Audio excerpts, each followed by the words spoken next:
Arte, Astrología y Mitología, curso continuo a partir del 16 de abril de 2018 de 19 a 21 horas. Astróloga Úrsula Stockder-Busch. Su formación incluye estudios de astrología, tarot, mitología, psicología, tanatología, historia del arte y pintura. En 1988 inicia sus estudios de astrología con la maestra Ingrid Rosenbluth y en 1990 conoce al maestro Jean Dodin, alumno directo de Gustav Jung, con quien empieza un entrenamiento intensivo a través del tarot y las enseñanzas de Jung. En el 2012 se inicia hacia la astrología evolutiva con Maurice Fernández, quien más tarde le propone ser la representante de OPA, la Organización para la Astrología Profesional en México. Con Faye y David Cochrane la hacen representante del software Cosmic Patterns, Kepler Latinoamérica. En 2017 comienza sus estudios de astrología tradicional con Oner Dosser y de mitología con el mitólogo Pedro Servín y el doctor en filosofía Eduardo Ceballos. Su formación como pintora la inicia en el año de 1992 en el taller de Úrsula García Ascot. Continúa con Bettina Garro y Pedro Rivera, director de la Universidad de Artes Plásticas de Cuba, Felipe Cortés, el famoso grabador, Arturo Zapata y Norma González. Esta conferencia la di en OPA. OPA es la Organización para la Astrología Profesional, fue a un nivel internacional. Les quiero explicar antes que nada qué es OPA, qué es Cosmic Patterns, porque soy la representante tanto de OPA como de Cosmic Patterns. OPA es la Organización para la Astrología Profesional en México. ¿Qué nos van a ayudar? Bueno, vamos a tener varias organizaciones que nos ayudan a los astrólogos, pero esta en específico nos ayuda a ver la astrología no desde un punto de vista como decir, bueno, dices, empiezo a estudiar astrología desde un punto de vista de crecimiento personal. Pues no. La astrología toma muchos años, así como cuando uno se analiza y uno tiene un contacto con uno mismo, es algo que toma muchos años. Uno puede ir a psicoanálisis 20 años y bueno, pero la astrología está bien, pero uno depende del psicoanalista y la astrología tiene esta gran ventaja que te ayuda a verte a ti mismo. O sea, es como tener un espejo enfrente y decir, qué barbaridad, aquí me estoy viendo, qué barbaridad, qué puedo cambiar o qué no puedo cambiar.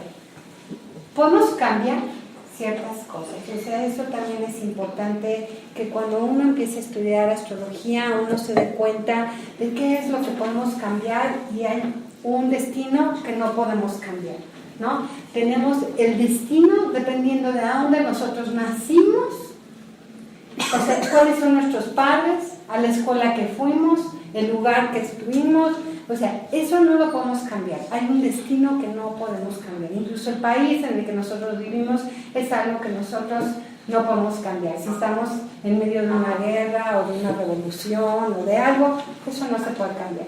Pero lo que sí se puede cambiar es nuestra visión de las cosas.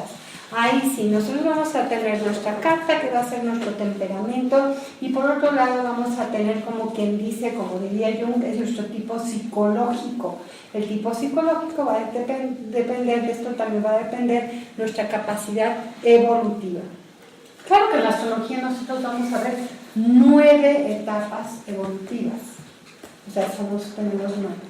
Yo también tomé clases con Maurice Fernández, él es un astrólogo evolutivo, entonces toda esta parte de cómo nosotros podemos llegar a evolucionar y ver en qué momento de nuestras vidas estamos, eso es algo que la astrología también nos permite ver, porque vamos a ver nuestra carta, que va a ser nuestro temperamento, y otra cosa muy diferente va a ser cómo vamos a evolucionar o lo que vamos a hacer.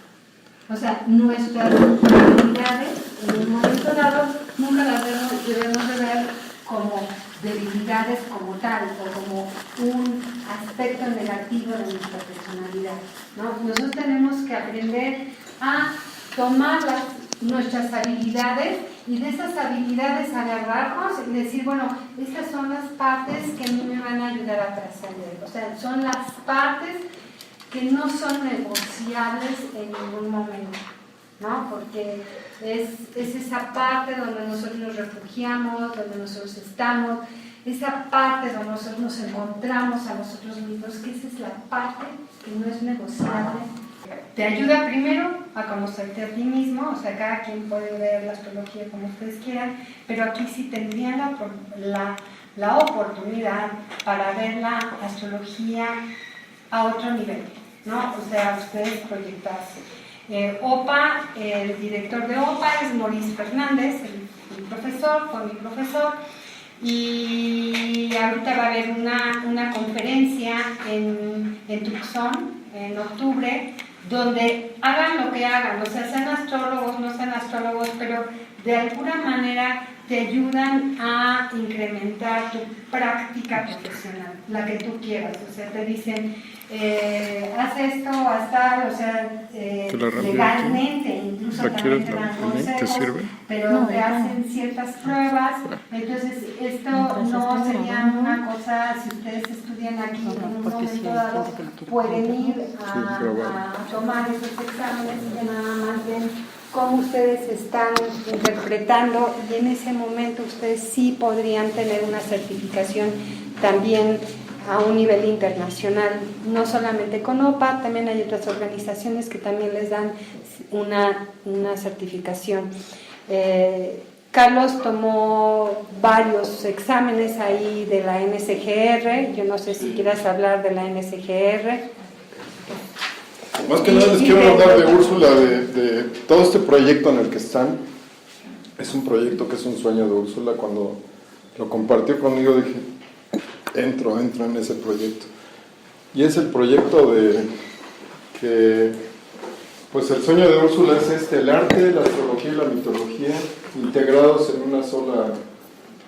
una sola enseñanza, y todo su proyecto está esparcido por todo Úrsulas Centro Cultural, de tarot, de religiones, cursos de astrología, cursos de mitología, de iconografía.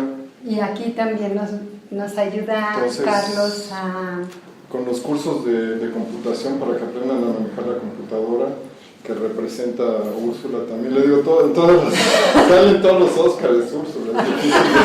Es difícil. Ella no está ahí. Está en OPA, es la representante de OPA, por eso les hablo ahorita de OPA. Ella representa a OPA, la Organización de la Astrología Profesional. Entonces, todo su enfoque ahorita, le digo que es la representante del Renacimiento del siglo XXI aquí en México. Y es por primera vez que se da un curso así, o sea, de veras no hay este tipo de cursos. Cada quien aísla o la astrología o la mitología y habla mal de la astrología o habla mal de la mitología, y el arte no se diga. Parecía que estaban en desacuerdo, y el sol de Úrsula está en Piscis, que es un sol integrador, que de alguna manera encuentra que sí hay relación entre todas esas partes, están separadas, de alguna manera nos las separaron para que no pudiéramos encontrar el camino, pero Úrsula parece que está encontrando el camino a través de los cursos que ha tomado y todo, y quiere comunicárselos. Os digo, yo sé que es difícil porque lo van a encontrar en diferentes maestros aquí en los grupos, y parece que estuviera aislado, y aquí es la clase donde se integra todo, se entiende uno por qué metió a lo de religiones, por qué a lo de astrología, pero ella nos integra de alguna manera y se siente uno muy a gusto en sus clases. Entonces, pues su sueño, todo esto está dedicado a eso. Pero para que seas un buen terapeuta, un buen astrólogo, necesitas cultura. Por eso estoy integrando todo esto, porque dependiendo de cómo sea la vibración propia que ustedes tienen, también van a atraer a otro tipo de personas a su vida.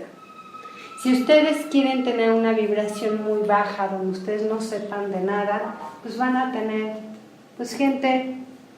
Claro que cada vez el embudo se va haciendo más chiquito y cada vez es más complicado tener a gente culta, ¿no? Alrededor de uno, y culta no me refiero nada más al conocimiento, sino es a una visión general de la vida, ¿no? Una persona culta te va a saber de rock, o te va a saber de música clásica, te va a saber de muchas cosas, o sea, no es necesariamente que sea brillante, o sea, el ser brillante una persona es muy diferente a ser inteligente.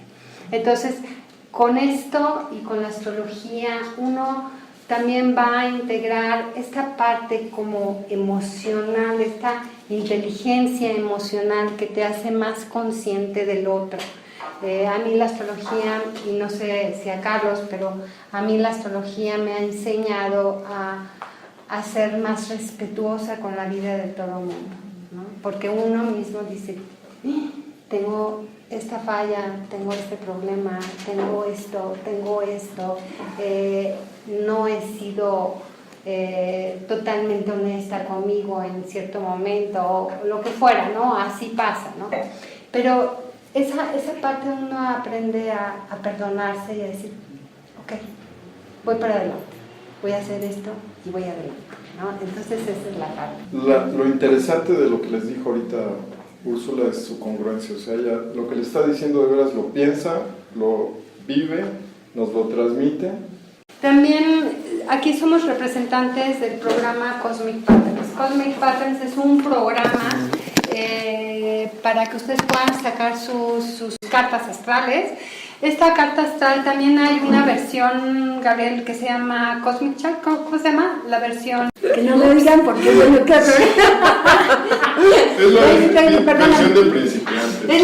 Lo que pasa es que esta es la básica, la pueden bajar directamente a sus computadoras sin costo.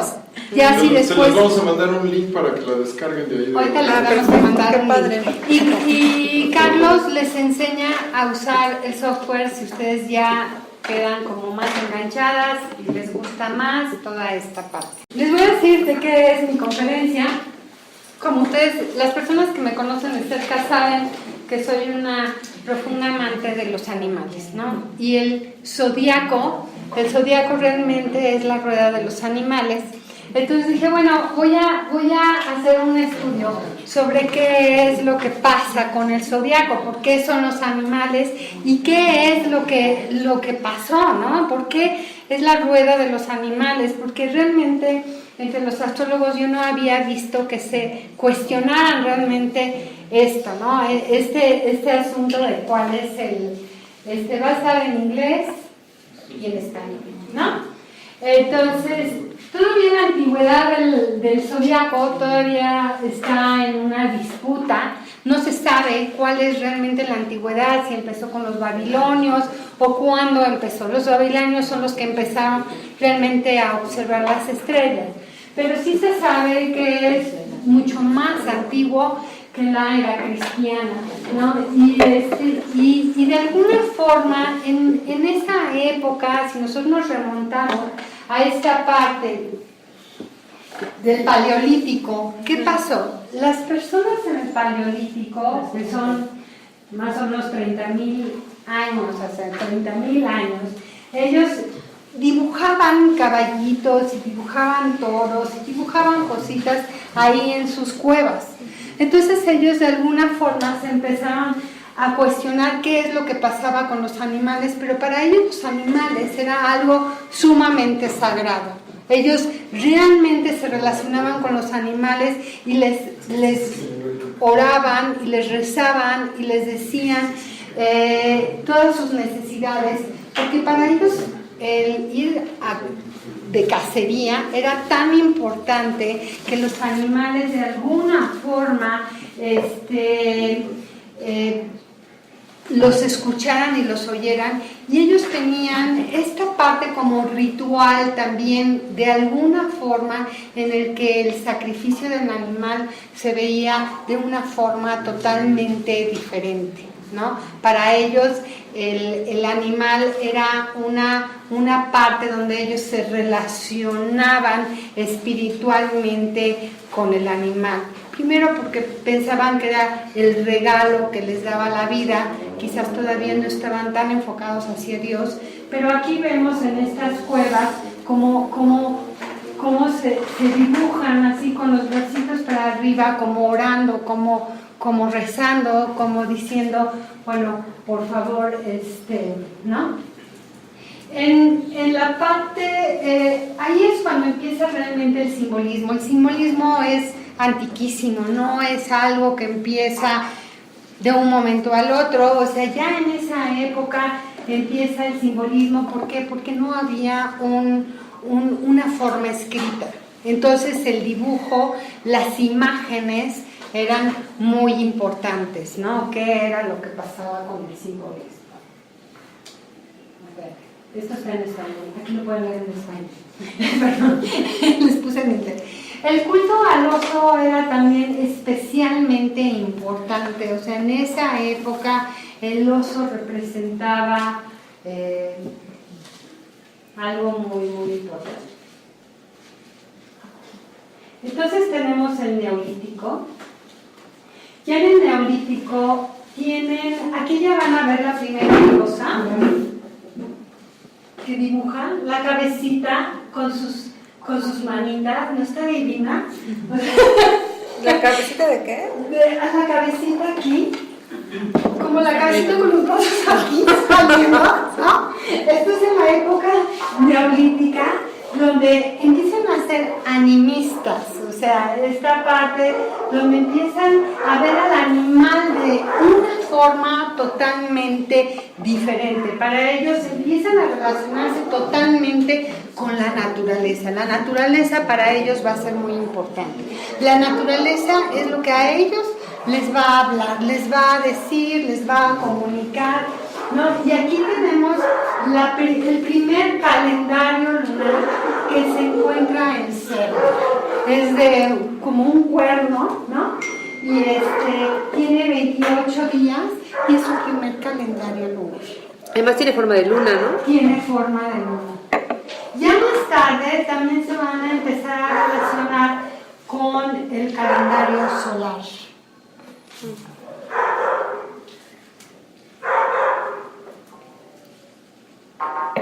Aquí vamos a tener el animismo, que es lo que pasa con la adoración de los animales.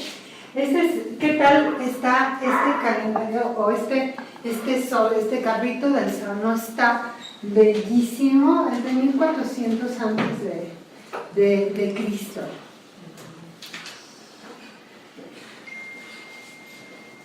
Para ellos, ¿por qué empiezan a adorar a los animales? Los empiezan a adorar como animales primero, después como el lugar en el que los dioses se transforman. O sea, los dioses se llegaban a transformar en animales. O sea, cuando se sacrificaba, también, eso nos platicó Pedro, cuando se sacrificaba realmente a un animal, se hacía todo un ritual. Y en este ritual se sacrificaba al animal y se decía, bueno, ¿sabes qué? Después nos va a tocar a nosotros. Entonces era como adorar al animal, darle las gracias, o sea, cuando se iba a cacería, pues era esta situación en la que el animal tenía un lugar muy especial por lo que iba a suceder con ese animal. Entonces, aquí también eran como los representantes de ancestros tribales. Y esto, bueno, en el animismo todavía sigue esta parte, no es como el totemismo. El tótem, la gente adora, o sea, las personas adoran al tótem, al animal, pero no es una cosa donde ellos sienten que es un dios. El tótem es el tótem, ¿no? Pero en el animismo sí, las personas se llegan a transformar, se llegan a integrar y se empiezan a decir, ¿sabes qué? Aquí puede estar el representante tribal. Ahorita Maurice, cuando vino hace 4 años que hicimos la exposición de los leones blancos, Maurice incluso nos comentó que durante años no habían nacido leones blancos y de repente empezaron a surgir estos leones blancos. Yo creo que fue en 1970 o algo así, ya no me acuerdo de la fecha. Entonces los chamanes de África decían que estos leones blancos realmente eran la representación de reyes que habían muerto o de dioses que habían muerto y que traían un mensaje especial. Esto, o sea, si uno cree que el animismo ha pasado, no ha pasado, o sea, sigue presente, o sea, aquí todavía tenemos esta parte del animismo, ¿no? Entonces, todo objeto natural también sean plantas, o sea, no es solamente el animal, van a ser las plantas, van a ser las montañas, van a ser los huracanes, van a ser... Todas estas cosas nos hablan del animismo, o sea, es una forma de ver la vida, una forma de estar relacionado con la naturaleza y decir, bueno, la naturaleza me está dando ciertos mensajes o me está trayendo ciertos mensajes, ¿no? Entonces, esta es la parte del animismo. Entonces, la evolución vamos a tener, en el animismo vamos a tener también una forma, una evolución, ¿no? Primero va a ser la primitiva, cuando las personas vivían en las cavernas, donde vamos a tener el paleolítico, el neolítico. Después vamos a tener la barbárica, pertenecía a una civilización mucho más sofisticada, como la de los aztecas, griegos, egipcios, mayas e hindús. Indios es verdad, no es hindús. Bueno, la cosa es que los dioses se transformaban o tomaban la forma del animal. Ellos decían, yo quiero la energía del animal y yo con la energía del animal voy a lograr ciertas cosas, ¿no? Oseo se transformaba desde águila hasta toro, hasta no sé qué, o Poseidón también, que si el caballo, que si, ¿no? Entonces, los dioses lo que iban a hacer, sobre todo en la mitología griega, toman la energía del animal con las características del animal, que es muy importante, ¿no? Y después ya pasamos en donde la deidad principal pertenece a una religión monoteísta. Ya con el monoteísmo, ¿qué pasa? Los dioses, bueno, los griegos, nosotros como astrólogos, lo que más vamos a ver y analizar es la mitología griega, a menos de que nos vayamos a la védica, ¿no? Pero sí vamos a tener la influencia también de la egipcia, pero la griega es la más conocida y es la que nosotros vamos a retomar, ¿no? Entonces, ya cuando empieza toda esta parte de la religión monoteísta, entonces al animal se le pone junto a Dios, no, el Dios no se transforma en ese animal, sino que el animal es como el que lo acompaña. Entonces esa va a ser la tercera parte del animismo. Donde nosotros el YouTube lo van a tener y van a tener todo. Zoom. El Zoom, perdón. Esto se los voy a leer porque es muy importante. Cosmos y cosmogonía, si nosotros queremos ver y analizar lo que es la parte de la cosmogonía, queremos contemplar el movimiento de los planetas, tenemos que entender que el concepto de cosmogonía griega, no podemos separar la filosofía de la mitología, ya que ambas están en búsqueda del conocimiento. Philos proviene de la palabra cercanía, amor fraternal, y Sophie de sabiduría. La filosofía está en la búsqueda del amor por la sabiduría. Sabiduría tiene que ver con algo con lo que yo me puedo relacionar en mi vida. Y conocimiento está más relacionado con un objeto de estudio. Los mitos nos enseñan cómo vivir una vida con sabiduría. Si queremos relacionar un mito con nuestra vida, tenemos que entender la historia detrás del mito. Entonces, aquí sí es muy importante porque dentro de la astrología, un punto importantísimo en la astrología va a ser la mitología y el mito que nosotros vamos el mito que nos corresponde. Encarnar. Y cada mito va a tener diferentes etapas. Nosotros nos vamos a tener la oportunidad de vernos en diferentes niveles evolutivos también. O sea, el mito, tiene una parte que se entiende así, ¿no? De una forma. Y hay una parte que va más allá, que nos va a tocar más profundo. Pero bueno, cada vez que un mito nos toque a un nivel más profundo es porque realmente está tocando fibras sensibles de nosotros mismos.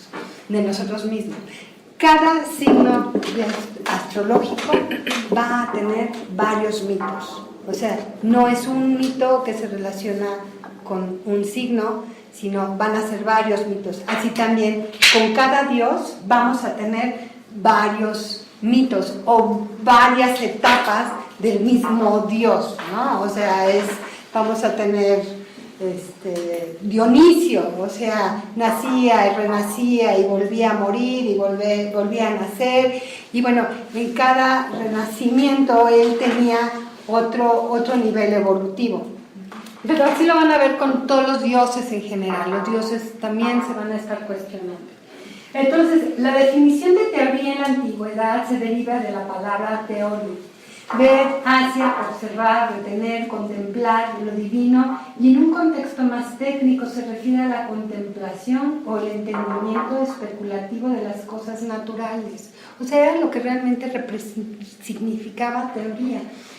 La palabra moderna de teoría, derivada de su definición original, ha tomado otros matices de entendimiento. Una explicación más pensada y racional de la naturaleza en general de las cosas. Si somos capaces de ver el mundo que nos rodea, entonces vamos a ser capaces de darnos cuenta de lo divino. Entonces, ¿qué es lo que la astrología nos da? La astrología nos va a dar esta parte donde nosotros vamos a aprender a observar. Por ese anuncio. Ese anuncio. Bueno, para los estoicos,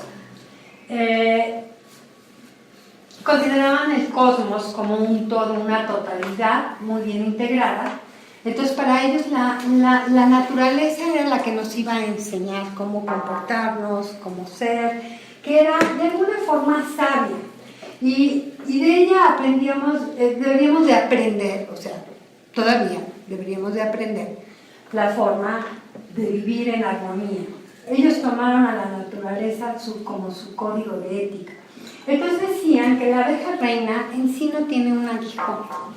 Entonces decían que todos los reyes y las reinas y todas las personas con poder no deberían de tener su aguijón, para no poder ser agresivos, para poder cambiar esta situación.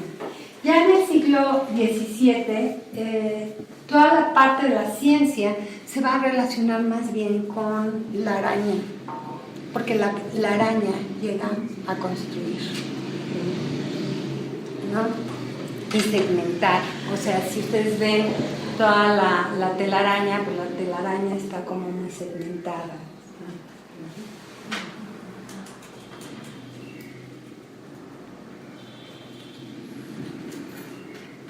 La palabra de zodiacos se deriva de la palabra griega zodiacos, que quiere decir zoon, y quiere decir un animal o un círculo de pequeños animales. Y en egipcio radical, zoon quiere decir la vida del zo, y on, que quiere decir ser. Zodiaco es el nombre que le dieron astrónomos paganos de la antigüedad a una serie de estrellas fijas con una distancia de 16 grados entre sí, girando en un círculo aparentemente alrededor de la Tierra. ¿Qué es el paganismo? El paganismo nos va a hablar de todas estas religiones o sectas que están más relacionadas con ver la naturaleza y observar la naturaleza. Los paganos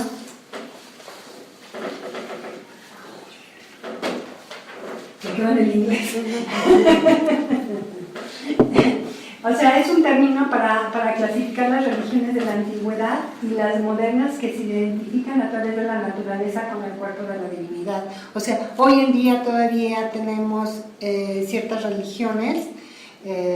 Ahorita en la clase de religiones vimos a los Yezidíes, que están totalmente relacionados, incluso hasta adoran al diablo, tienen ciertas cosas, no se ponen ciertos colores, pero están muy relacionados con el sol, con la luna, entonces todavía tenemos religiones paganas. Los paganos observaban las estrellas como seres vivientes capaces de influenciar el destino individual de las naciones o razas. Escogieron símbolos específicos para explicar lo que estaba alineado con las propiedades abstractas, más que las literales, y así permitir una interpretación más amplia. Un mito nunca va a ser totalmente abstracto. No se puede ver desde un punto de vista abstracto. O sea, es todo junto. Abstracto, perdón, lineal. Es abstracto. Me estoy equivocando. Sí, un mito es más bien abstracto, no es lineal. Disculpen.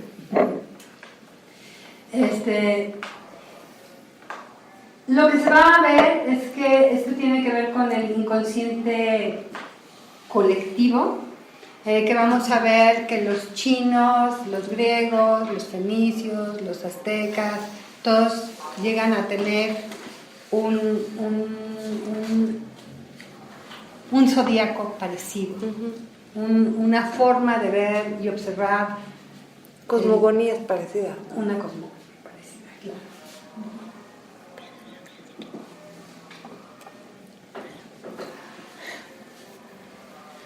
Para los ocultistas en general, el mundo antiguo era como una continua transformación, ¿no?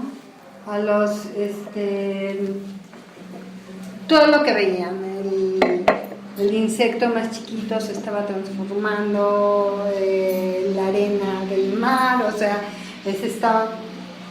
tenía también un alma que iba a llegar a crecer, y después las personas iban a convertir en planetas, y los planetas en cadenas del sistema solar, y así, era como un continuo evolutivo, ¿no? Y a esta cadena cósmica le llamaron zodiaco.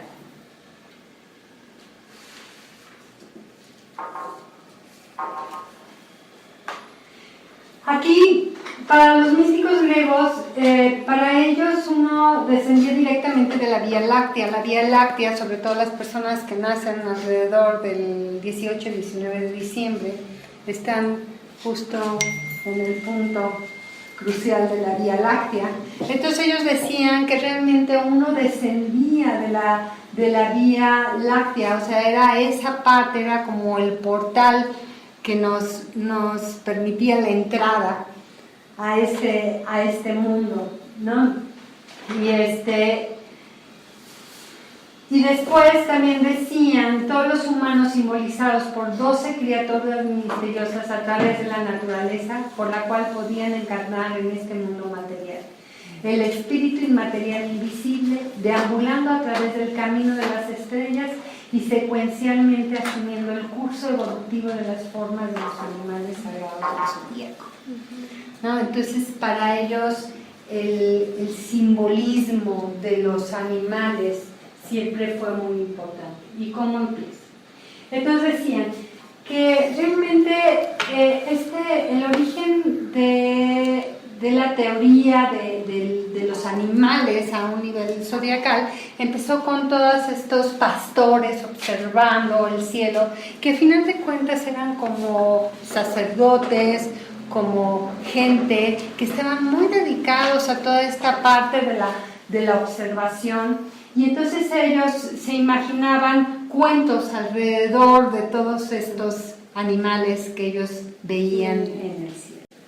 Entonces, ¿qué pasó con los animales? Todos esos animales que ellos veían en el cielo, estos animales acabaron siendo sus amigos, sus ayudantes, sus guías, ¿no? Acabaron siendo los mismos dioses. Ellos estaban empezando a relacionar con estos animales como si fueran los dioses.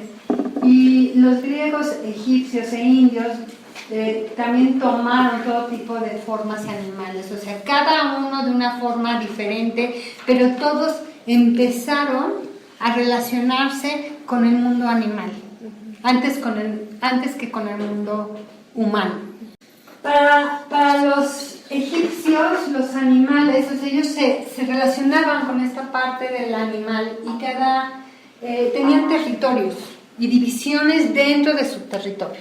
Entonces para ellos era muy importante, ellos ponían al animal en este territorio y este territorio era lo que a ellos los iba a proteger, no era un tótem, o sea, ellos no tenían totemismo. Para ellos era parte de ellos, el dios tenía un cuerpo humano con cara de águila, de perro, de jacal, de lo que fuera, de cocodrilo, pero para ellos este animal iba a defender esta parte de su territorio, o sea, ellos iban a relacionarse con este animal como si fuera realmente un dios y iba a defenderlos. Entonces aquí tenemos son conocidos Bast, la cabeza del gato, o vamos a tener a Sebek, el cocodrilo encarnado, Ra, Horus, la cabeza del halcón, Athos, vamos a tener la cabeza del ibis, y Anubis, la cabeza de jacal, entre otros muchos animales, ¿no? Aquí tenemos a todos estos dioses egipcios, ¿no? Cada uno con caras diferentes, ¿no? Y siempre encarnando como esta parte de los animales. Esto lo van a tener, sí, van a tener su YouTube. Y bueno, Hermes se decía que Hermes realmente era el inventor de los símbolos. A todas estas, todo lo que estamos viendo aquí, después nos vamos a seguir metiendo más profundamente, pero ahorita es un poquito general, pero poco a poco nos vamos a meter más. Y aquí dice símbolos. Entonces se decía que Tot era el dios de la luna, realmente el dios de la sabiduría, para todo lo que es la astrología tradicional, que ustedes después van a ver, que tenemos diferentes ramas dentro de la astrología.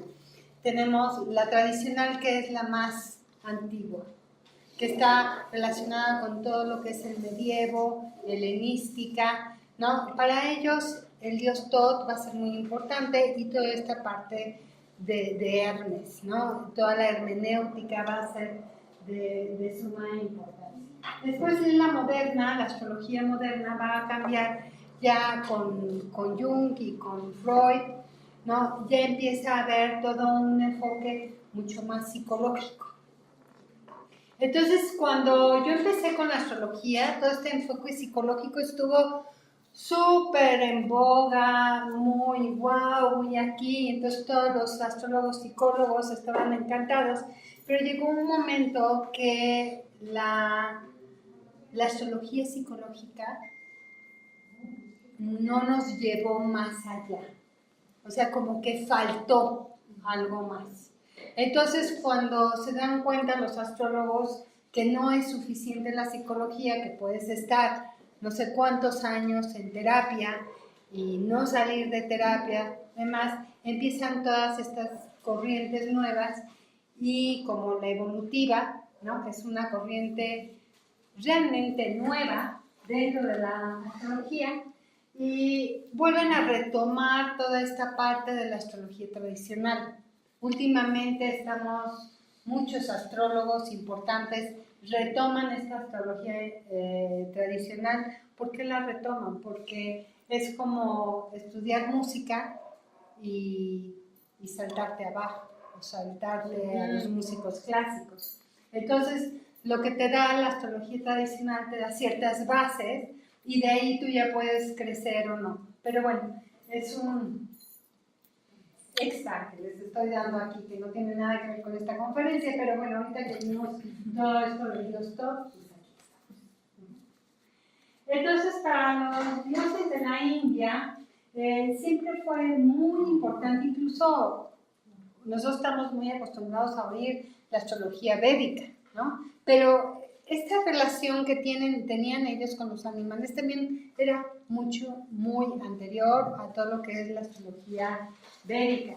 Entonces ellos siempre se personificaban a través de animales, o sea, Ganesha es el más conocido, que yo creo que todo el mundo conocemos, pero cada uno de los dioses, si ustedes ven, tienen a su animalito protector. O sea, los dioses no eran nada más los dioses, tenían además su animalito que los protegía a ellos también. Entonces, imagínense la importancia que tenía el mundo animal y vegetal.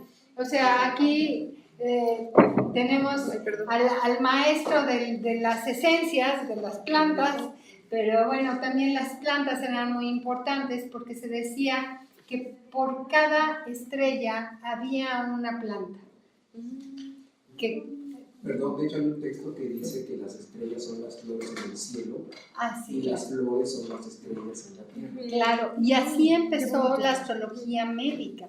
La astrología médica es la más compleja y la más complicada dentro de la astrología, pero es con lo que empezó realmente la astrología, a ver cómo podían curar. Entonces aquí el maestro les va a poder después explicar que nada más tienes 3 esencias de animales, ¿verdad? Sí. El delfín rosa, ¿cuál más? Delfín azul, Ajá. que es el normal, por así decirlo, Ajá. y vaquita marina. Ay, la vaquita marina que se está muriendo. Que está en extinción. Que está en extinción. Qué horror. Pero Pero también también los los delfines. el ajolote, que también está en extinción. El ajolote también, que es muy, muy importante. Y ese es rosa. Es en el Lo que río de pasa los es que es un Amazonas. delfín como el normal que conocemos, pero el color de la piel es rosa. ¡Ah, qué padre! Y tiene el hocico más largo. En las aguas del Amazonas. ¿Vale? ¿Perdón? No sabía decirte eso, no lo sé, ese dato no lo tengo. Pero Es muy también es interesante de porque, por extinción. ejemplo, podríamos decir que el delfín azul es la energía masculina y el delfín rosa conecta con toda la energía femenina. Esa es la diferencia a nivel básico de esencias. En Acuario, yo no sé quiénes sean aquí Acuarios. Yo. O algo que tengan en el signo de Acuario, hay una estrella fija del delfín, que es, también nos habla mucho de Neptuno y de Poseidón, pero esta estrella fija del delfín tiene un significado muy especial. O sea, también tiene que ver con esta parte de encontrar a tu alma gemela o algo así. Sí, ¿verdad? Es cierto. Sí, pero esta estrella fija del delfín es muy, muy especial. Entonces, la gente que tiene algo con esta estrella del delfín, por lo general se dice que va a encontrar su alma gemela. Y hay un curso específico para eso, para que a la mujer le llegue la pareja que le corresponde, está bien. O sea, no cualquiera. No cualquiera, ¿verdad? El hombre que realmente le corresponde está bien. Y se hace con las flores, a través de las flores. ¡Wow! Yo quiero.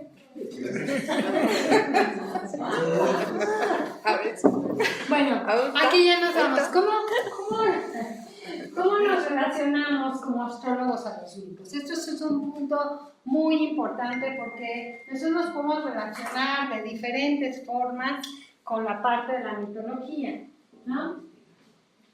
Todas las disciplinas, sea filosófica, astrológica, antropológica, histórica, todas empezaron con esta parte de cuestionarse la mitología en relación a los dioses, ¿no? O sea, siempre hubo estos cuentos, estas relaciones, estas alegorías, que ahorita vamos a ver cuál es la diferencia entre una alegoría y un mito, que también es una forma de encontrarle un sentido más profundo al mito, ¿no? Lo vamos a tener en los poemas, lo vamos a tener en la pintura, lo vamos a tener en los mitos, ¿no? Toda esta parte, ¿no? No podemos pensar en los mitos como cuentos. ¿Por qué no vamos a poder pensar en los mitos como cuentos? El mito siempre va a relacionarnos con algo, con esto es lo que Freud llamaba el superyo. O sea, vamos a tener el yo, la parte inconsciente, ¿no? Y después vamos a tener esa vocecita que nos va a decir lo que se debe y lo que no se debe. Entonces el mito siempre nos va a relacionar con esta parte donde nosotros, en el mito, o el dios o el héroe mítico, siempre es un héroe que es mitad dios y mitad humano. Entonces siempre va a ser esta parte como inalcanzable, como que nosotros no vamos a llegar a alcanzar, como que nosotros no vamos a llegarle a esa parte, y es el deber ser, tiene que ver con esta vocecita que nos va a decir, oye, esto es lo que debes de hacer, o lo que no debes de hacer, o esto es a lo que tú deberías de llegar, y no estás llegando. Entonces se dice que a un niño se le van a contar cuentos, pero ya a un nivel adulto nosotros vamos a poder relacionarnos más con el mito. O sea, tiene que ver también con esta parte como del sueño, ¿no? Pero el sueño va a ser mucho más individual y el mito es como un sueño, pero a nivel colectivo. O sea, es algo que nos va a tocar a un nivel colectivo. O sea, tiene que ver con una parte mucho más inconsciente, mucho más profunda, y siempre va a llegar a darnos este mensaje un poquito melancólico de decir, no soy parte de, ¿no? Pero ahorita también vamos a ver cómo los dioses tampoco no van a querer dentro de la mitología que los dioses se unan o tengan una relación con esta parte humana, ¿no? Eso es algo importante. Entonces, ¿cómo nacieron los mitos? ¿Por qué tienen ciertas similitudes en diferentes partes del mundo? ¿Cuál es el propósito de los mitos?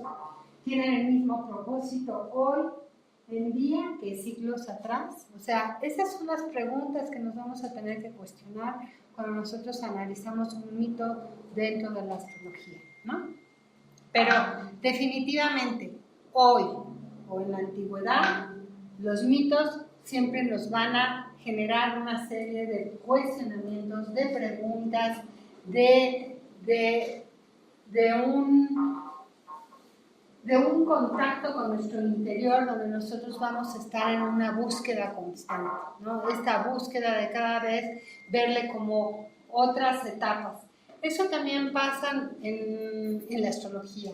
En la astrología, ustedes van a estudiar astrología y de repente va a decir, bueno, estoy repitiendo una clase. O sea, a mis alumnos les pasa que de repente dicen, pero ya escuchamos a Úrsula decir esto, ¿no? La cosa es que uno entra a diferentes niveles, pero en esta pregunta que en este recuestionamiento que nos vamos a hacer, en ese recuestionamiento vamos a entrar a otro nivel. O sea, es como entrar a etapas como mucho más profundas, mucho más sutiles, vamos a entender más de nosotros mismos. Entonces, eso es lo que hace el mito. Y la astrología realmente fue uno de los que recuperaron el mito. El mito griego en gran parte se recuperó debido a la astrología. Claro que después Freud y Jung hicieron una bola de análisis y vieron todo, pero ellos no usaron todos los mitos. Nosotros sí vamos a usar todos los mitos. O sea, vamos a relacionarnos con cada uno de los signos.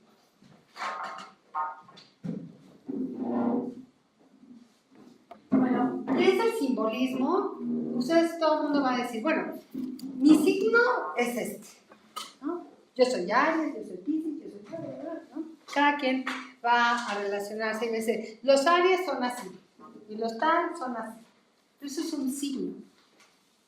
El signo, lo que realmente va a ser un compendio de muchas cosas.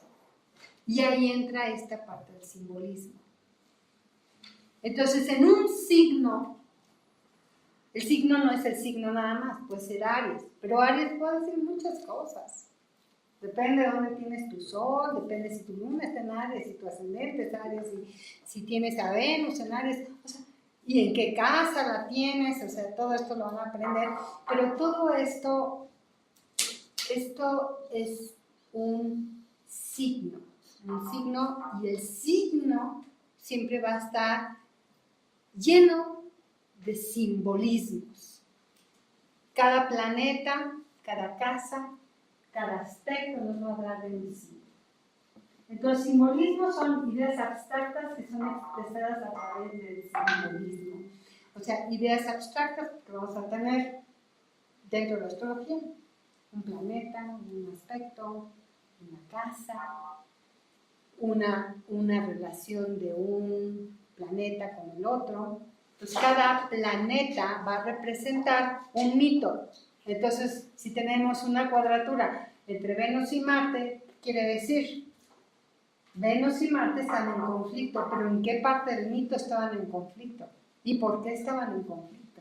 ¿Entiendes? Todas estas partes, o sea, ustedes van a empezar a relacionar el mito de Venus y Marte, no solo Venus y Marte, sino van a decir, en mi vida, ¿en qué parte Venus y Marte estuvieron en conflicto? ¿O en qué parte estuvieron sumamente amorosos? ¿Y en qué parte, bueno, se querían y luchaban en contra de la sociedad y cosas de ese tipo, ¿no? Cuando Hefesto se encuentra a Marte y a Venus en un clinch, ¿no? O sea, ¿en qué parte de mi vida eso pasa? ¿O en qué parte de mi vida yo estuve separada, ¿no? O estuve alejada. Antes de que existiera el lenguaje escrito, las ideas abstractas fueron representadas a través de jeroglíficos, así como objetos naturales y familiares. Símbolo significa un signo, un emblema, una figura o tipo. El simbolismo es la asociación de ideas, es encontrar la relación de correspondencia de una cosa y la otra. Eso es lo que nosotros vamos a ver en la astrología. Los símbolos primero representan una fuerza vital en la naturaleza, pero más tarde la fuerza espiritual del espíritu de la luz. Entonces, ¿qué quiere decir? O sea, nosotros vamos a tener nuestro signo solar. Vamos a tener los planetas. Los signos, los planetas, los aspectos y las casas. Pero los aspectos van a hablar de la comunicación que nosotros llegamos a tener. ¿Y qué tanto vamos a manejar la comunicación? Porque de chicos podemos ser rebeldes, podemos hacer nuestros berrinches, podemos azotar puertas, podemos hacer cosas, pero conforme vamos creciendo y vamos madurando, vamos diciendo, bueno, esto no nos está llevando a nada. Entonces es cómo llegar a transformar o cómo vivir con estas partes de nuestra vida que no nos están agradando. Entonces los símbolos se convierten en el lenguaje sublime y sagrado. No solo estoy hablando de signos, estoy hablando del simbolismo en general de la carta astrológica. Igual que un cuadro, ¿no? Un cuadro puede decir, ay, mira, ahí está el león con su leoncita. Pero bueno, si nos metemos más a fondo, vamos a decir, bueno, la leona le está poniendo la patita a la leoncita, la está cuidando, y después vemos, tiene un color verde, pero ¿qué significa el verde? Ya el blanco, y tiene azules, y tiene rosas. Entonces, ya cuando unimos todos estos simbolismos, llegamos a una concepción más profunda de toda nuestra vida, no solo de una carta astrológica, de todo.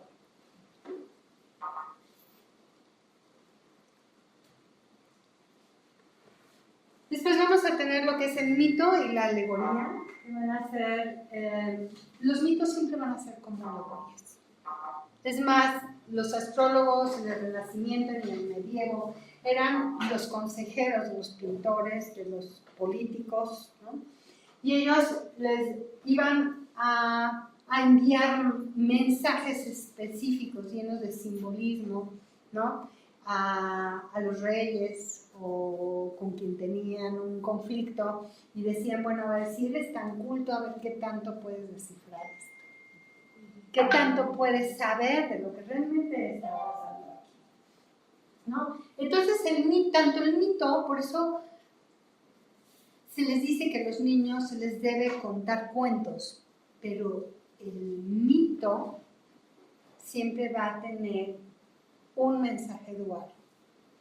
Nunca va a ser tan claro, ¿no? Es como cuando tú estás soñando y dices, bueno, ¿qué soñé? Soñé con las ratas, soñé con tal, soñé con cual.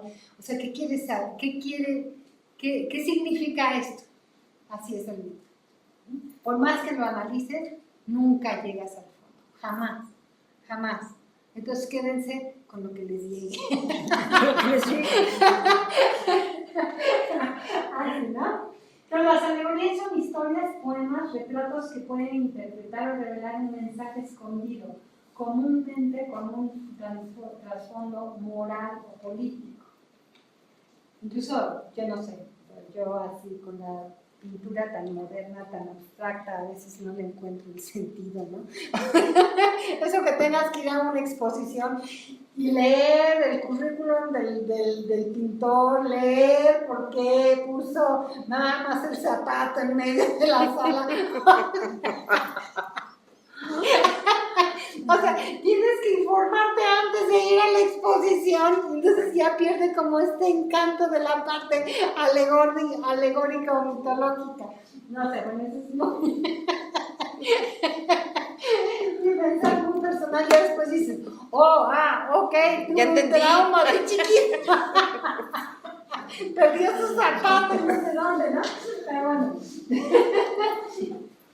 Los alegoristas, ay, díganme cuando me quedan en inglés, chicos. Es que todos entendemos re bien el inglés. Es que, ¿sabes qué? Aquí la tengo en español y ahí está en inglés. Pero son renglones. Es que es una dualidad. Pero está bien. Es una dualidad. Vamos a tener Sí, claro. Es una dualidad. Algunos en español. Dejé unos en inglés. Ay, perdón. Ok, ahorita se los quito. ¿No? Los mitos muchas veces van a decir, bueno, el mito tiene un aire muy infantil, ¿no? Es lo que dicen. Bueno, son como mitos que se quedaron en la parte no desarrollada del ser humano infantil. No tienen para nada infantil. O sea, a un niño no se le deben de contar tanto los mitos cuando es chiquito. Hay un libro muy bueno que les voy a sugerir que se llama Bruno Bettelheim, sobre el cuento. Si les interesa esta parte, Bruno Bettelheim. Es más, murió el mismo día que la Madre Teresa de Calcuta y Diana y nadie le hizo caso. Cuando dio una aportación maravillosa sobre lo que es el estudio del cuento. Es sobre el estudio del cuento. O sea, es una psicología del cuento, ¿haz de cuenta? Una psicología del cuento, maravilloso. Es el psiquiatra que hizo todo un estudio. Bettelheim. Bettelheim. Bettelheim. B-E-T-T-E-L-H-E-I-M. Bettelheim. Entonces, la alegoría puede ser usada como una capa adicional al significado preexistente. ¿Qué quiere decir? Con L, Bettelheim.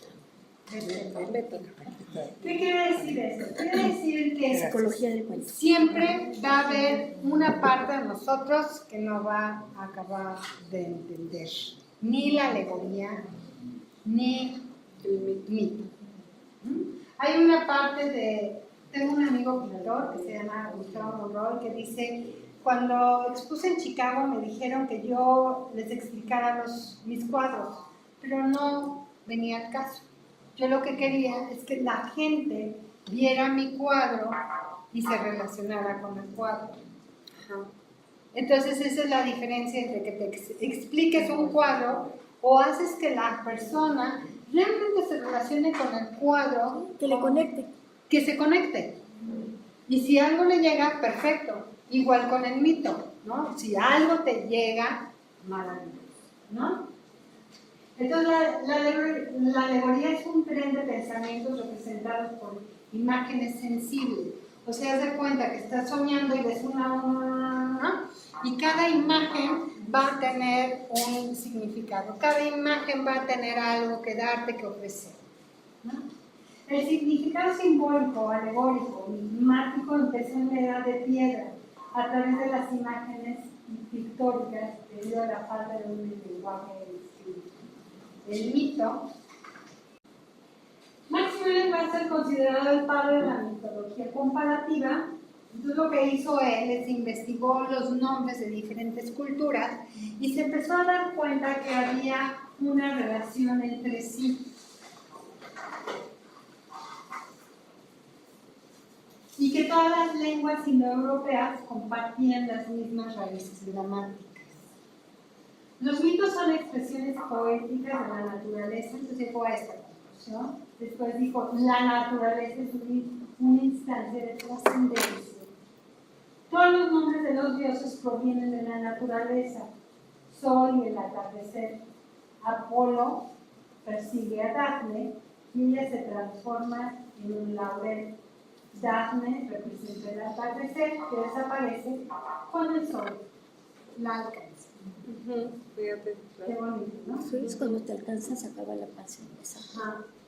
Entonces, Grecia tuvo también, este sabor de Dafne, de Hermine, es cuando ella se llega a transformar en ese laurel.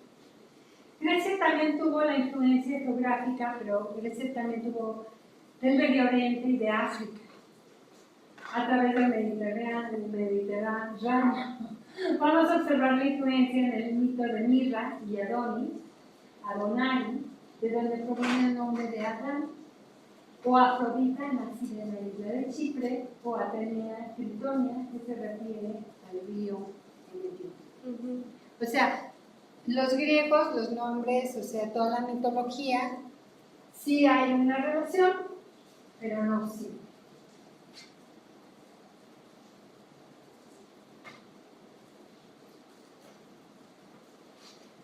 Los dioses griegos adoptaban todas las formas de animales, y tanto hombre como mujer se transformaban en pájaros, pescados, árboles, piedras, quienes eran más o menos humanos en alma y podían tomar cualquier forma a voluntad. Aquí está, este es Zeus o Júpiter con Ganímedes, ¿no? Ganímedes, él se enamora de Ganímedes y después Ganímedes acaba siendo el copero del signo de Acuario. Es cuando... O sea, Ganímedes se convierte en la vasija. En el copero. El copero es... El copero. Sí. El que lleva la ambrosía en Acuario, ese es Ganímedes. Pero es... Sí, el aguador, sí. Sí, pero es porque Júpiter se enamora de él. Entonces sería un mito relacionado con Acuario, ¿no? También. ¿Sí? Ajá, también. Claro. Porque Júpiter se enamora de él y Ganímedes es el copero, el que tiene la ambrosía. La ambrosía es el... Se dice que es como el muesli suizo, que ese es el ambrosía. Néctar de los dioses. El néctar de los dioses. A mí me gustó el musli, ¿no?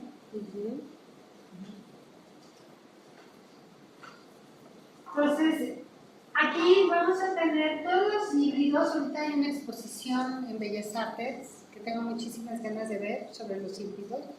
De todos los híbridos, dentro de la mitología van a ver que hay dioses que se transforman en animales, pero dioses que son mitad animal y mitad humano. Entonces esos dioses de mitad animal y mitad humano realmente van a representar una dualidad. Como un centauro, ¿no? Como el centauro. El centauro siempre va a tener la dualidad entre la mente y el cuerpo y los instintos, ¿no? El dios Pan también, de alguna forma. El dios Pan, que tiene la cabeza de hombre pero el cuerpo de cabra, siempre va a estar representando esta parte de la dualidad donde dices, bueno, instinto, mente, instinto bueno, malo, o sea, todo lo que tiene que ver con la dualidad. Entonces, cuando ustedes vean mitos, todos los mitos donde haya híbridos van a estar relacionados con esta dualidad.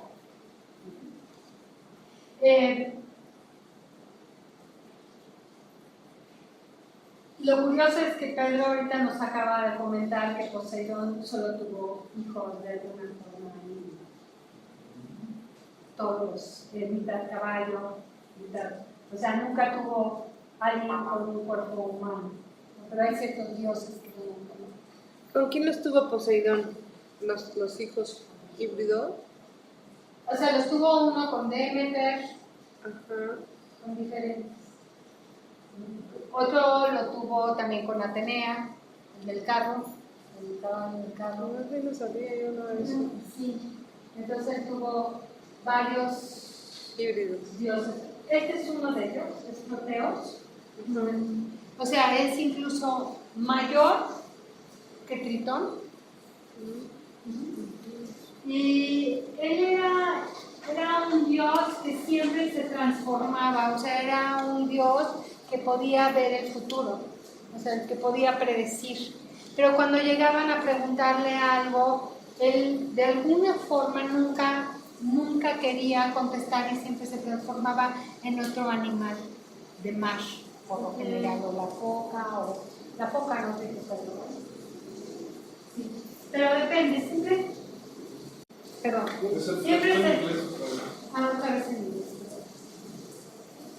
siempre se transformaba y él de alguna forma ya interpretaba algo que se le llegara a preguntar, siempre y cuando se lograra capturar a la bestia. O sea, cuando ya lo capturaban antes de que se volviera a transformar en algo. Como el rollo de Merlín, un poco, bueno, en ese... Sí, un poquito. ¿Sí, un poquito, ¿no? Entonces ya cuando se lo capturaban, entonces ya decía. Pero una de las cosas es que esto así es la mitología, cuando ustedes vean toda esta parte de Proteo, que aquí se está transformando en león, en caballo, no sé qué, en el serpiente, lo que fuera, siempre se transforma. Así es la mitología. La mitología se va a poder ver desde diferentes puntos de vista. Desde un punto de vista histórico, antropológico, psicológico, científico, artístico, filosófico y astrológico, que van a ser muy diferentes. Cada uno lo va a ver desde un punto de vista muy diferente. Nosotros como astrólogos siempre vamos a relacionar el mito con nuestra propia vida, ¿no? O sea, pero el científico va a ser totalmente diferente, va a decir como Max Miller que dijo, no, esto pasa y aquí, y las lenguas indoeuropeas, y van por aquí, van por allá, o antropológico, sociológico, o lo que fuera. Entonces aquí es lo que ya les había comentado, conforme van evolucionando los dioses, va evolucionando también el monoteísmo. ¿Qué pasa?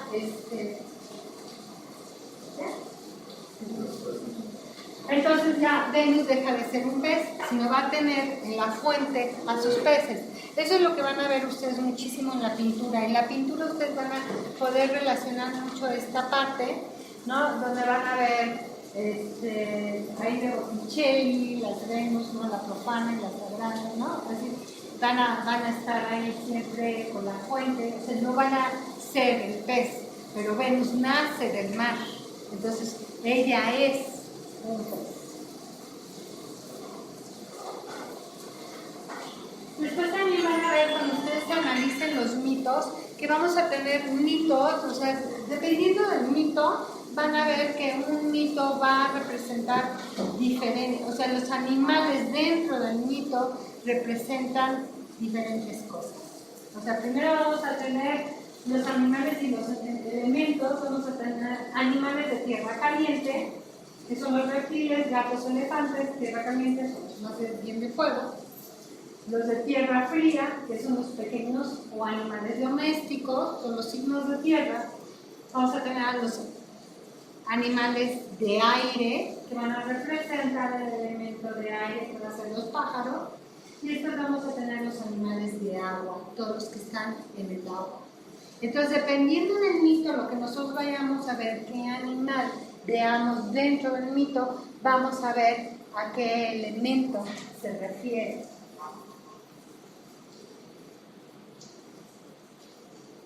Después también vamos a tener, si nosotros en un mito nos hablan de la época de la cosecha o de los animales de granja, vamos a ver que se están relacionando con el signo de Virgo o Mercurio. Si nosotros en la mitología o en el mito vamos a ver que se están relacionando con la cacería,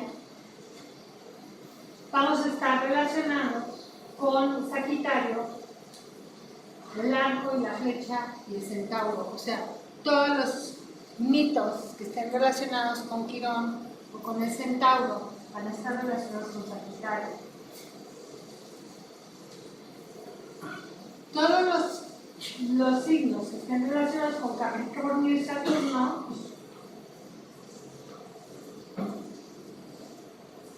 es cuando el Sol empieza a retornar al norte y la cabra escala la montaña del norte. O sea, siempre invierno. Acuario, siempre cuando vean que hay la época de lluvia, de invierno, van a saber que están hablando de Acuario o de Piscis, Neptuno, que es el tiempo de pesca. Después también, van a ver que los animales dentro de la mitología van a transformarse. Vamos a tener los animales que van a salir siempre en la primavera, pero ya más tarde en el invierno se van a transformar. O sea, ya no va a estar. O sea, cuando el mito cambia, supongo, si nosotros vemos a Orfeo, el mito de Orfeo, que se casa y salen los cuervos, ya, con que nosotros sepamos de los cuervos, ya sabemos que es invierno. Pero en el mito de Venus, si nosotros vemos el mito de Afrodita o de Venus y vemos que hay una paloma, entonces sabemos que estamos hablando de la primavera. Siempre va a estar relacionado, ¿no? Entonces los pájaros que vamos a tener en la primavera van a ser la paloma, el gorrión, las aves migratorias durante la primavera, el pájaro carpintero, el colibrí y el borrego.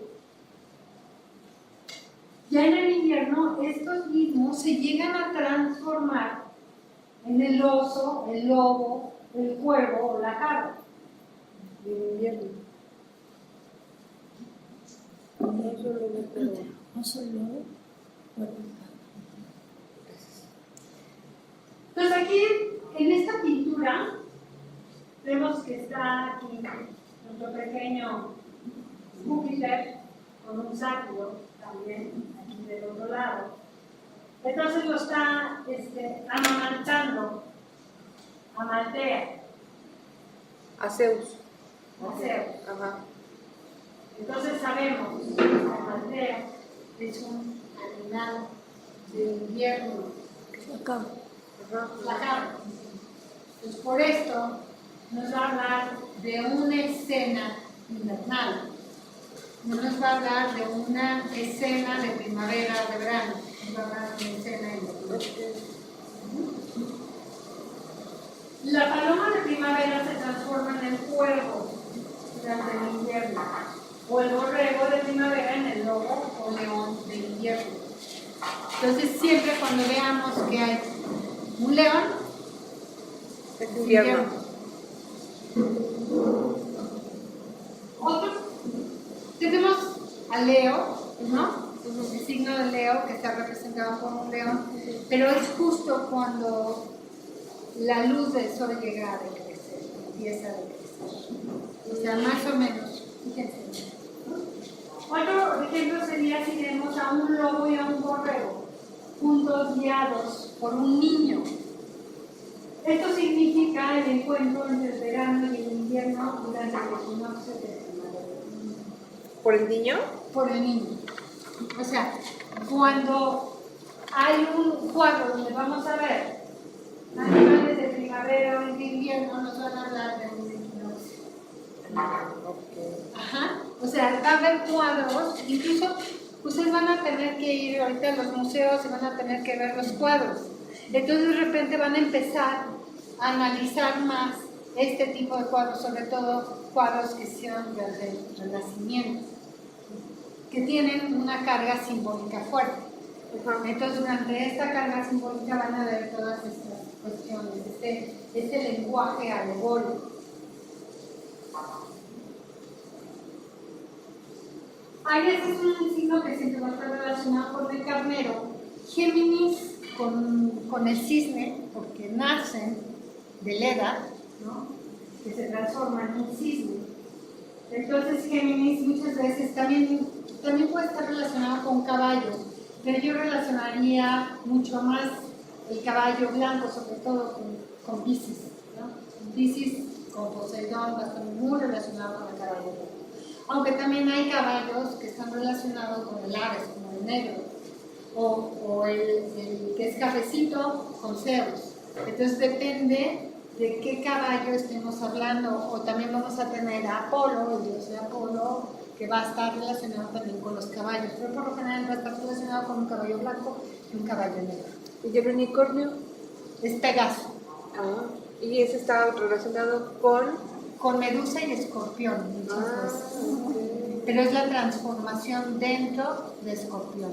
Pero también es hijo de Poseidón. El Pegaso es hijo de Poseidón, igual que Criasor. Entonces tiene que ver con esta parte de fluir también. Pero yo creo que sí, esta Medusa está relacionada un poquito con Escorpión, pero ya el Pegaso es como el renacer. Sí. ¿No? Okay. No necesariamente. Hay ciertos mitos que no están tan relacionados con la astrología, pero Pegaso, todo el mito de Pegaso, hay una estrella fija que está en el 24 de Tauro, que es Algol. Es una de las estrellas fijas más poderosas, más fuertes, y todo este mito de Medusa está relacionado con esta parte del Tauro. Sí. Lo que pasa es que una cosa son los signos astrológicos y otra cosa van a ser las estrellas fijas. Las estrellas fijas van a tener también una mitología, como vimos aquí con lo de los delfines. Es una estrella fija específica que está en Acuario, y Acuario no es un signo de agua, es un signo de aire. Pero esta estrella fija de los delfines está en el 17 de Acuario más o menos. ¿Y tiene que ver con Dionisos también o eso no? Lo del delfín, no. Okay. Porque Alice les dijo, no. Sí, Alice relacionaba los delfines con Dionisos, y como dijiste de Acuario, pues yo ya me encandilé y fui bien. Sí, no, Dionisio está más relacionado con Tauro. Sí. O sea, con el toro, con Tauro y con el tigre. Ahorita van a ver qué animal está relacionado con Dionisio. Okay. O sea, va a haber diferentes mitos y ustedes van a tener que ir metiendo los diferentes mitos. Pero les va a encantar la mitología, porque la mitología realmente es fascinante. Después tenemos a Lira, tenemos la paloma, o Venus. En Sagitario tenemos el centauro. Acuario tenemos los pájaros. A Tauro tenemos el toro. En Cáncer tenemos la tortuga. ¿Por qué la tortuga? Porque Hermes y Cáncer están muy relacionados. La Luna y Mercurio van a estar muy relacionados. Pero bueno, la tortuga cuida su casa, se protege dentro de su casa. Y el cangrejo. Conmigo tengo el lechón. ¿Por qué pongo el lechón? Por todo este mito de Demeter, ¿no? Donde ella sacrifica, en los rituales de Demeter siempre se sacrifica a este lechón. Sí. Porque, bueno, cuando se llevan a su hijita adorada, se abre la tierra y está un pastor que tiene los lechones y es el que ve cómo se raptan a Perséfone. Y además en todos los rituales de Demeter, pues siempre hay un sacrificio al lechón. Y después vamos a tener el escorpión. En el escorpión vamos a tener varios animales, no tenemos uno, tenemos de alguna forma la serpiente, el ave fénix, la paloma. Tenemos toda esta secuencia de animales que nos van a hablar de una transformación del escorpión. En Capricornio tenemos a la cabra y en Piscis tenemos a cada uno de los...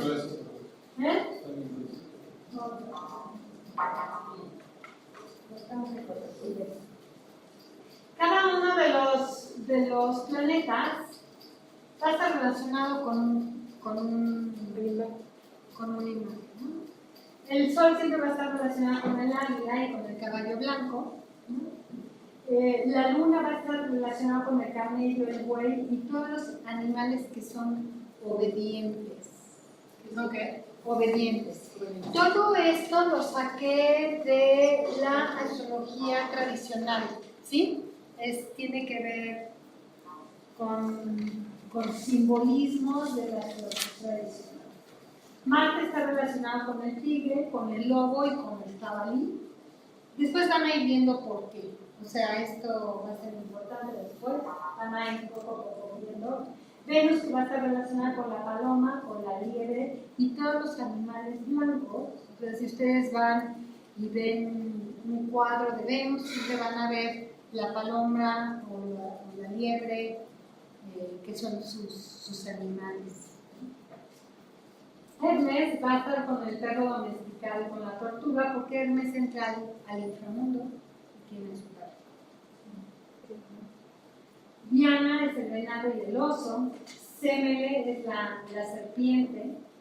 Cibeles los leones. Hécate los gatos y los perros. Dionisos el tigre, el toro y el dragón.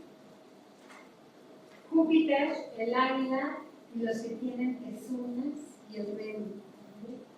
Orfeo el cuervo negro, porque como les comenté tiene que ver con esta parte de la noche. Saturno, todos los animales negros, todos, o sea, si tienen un perro negro, si tienen un gato negro, todos los animales negros. Saturno, Urano con pájaros, Neptuno con caballos y delfines, Quirón con el centauro, Démeter con el lechón, Hera con el avestruz, Palas, no sé, Hades, el Cerberus y el perro que tiene 3 cabezas. Y después tenemos a Apolo, que está relacionado con el cisne y con el halcón. Aquí tenemos a los dioses de la India, que también van a tener a sus protectores animales. O sea, cada dios en la India tiene sus pequeños protectores. Entonces tenemos a Surya, dios del sol, tiene sus 7 caballos blancos. Después tenemos al dios del fuego, Agni, que tiene el carnero, Brahma, que tiene al cisne, Durga, que tiene el león, Ganesha, que tiene el ratón, Indra, el elefante blanco, Karitekia, tiene el avestruz, Lakshmi, dios de la fortuna, el búho, después dios de la sabiduría, el cisne, Shiva, el toro, Shani, el guardia de las fuerzas, es el cuerpo.